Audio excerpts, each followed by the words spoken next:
Welcome to the Windows Computer and Technology channel, and one of the things that I will talk about is from time to time, not every day, gaming. For one reason is that I do like to play games on my gaming PC, one of the major reasons I purchased it, and of course something new that is, old and new, we'll call it like that. Quake II remaster is out. And of course, if you've been a PC or a gamer for a long time, you probably have at some point played this.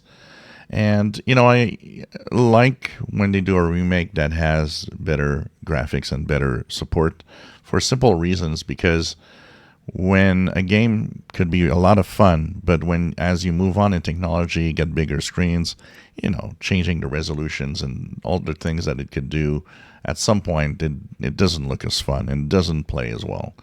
And the remake is actually really nice. So if you are into the Quake-like shooter games, I suggest you take a look.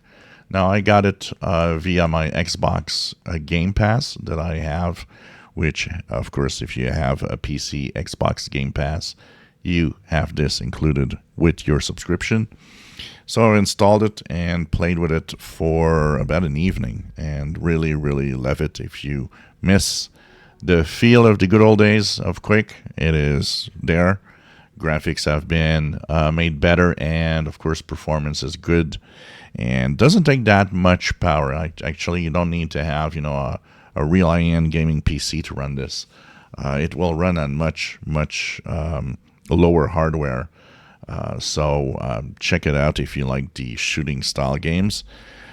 Basically, this has been announced for PC, Xbox One, Xbox Series, PlayStation 4, 5, Nintendo Switch. Xbox Cloud Gaming has a version also, and you can get it on Game Pass, of course. The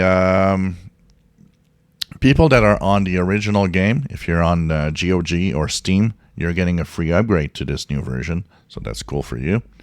And basically, the gameplay is a lot of fun, but there's a lot of add-ons in there.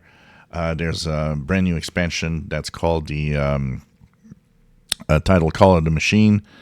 There's also a it gives you 28 more campaign levels and completely fresh deathmatch maps, expansions. You have multiplayer front support, split screen support for local online corporations and up to 4 players.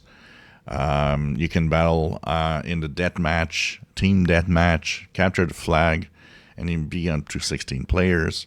So it's really, really cool. And even if you're just, the lonely guy playing it local, it's still fun. You have, it reminded me a lot of the past playing it, and I'll be playing more. So if you're a Quake fan, I think you should go and check this out because it's definitely a cool game. If you enjoy my videos, please subscribe, give us a thumbs up. Thank you for watching.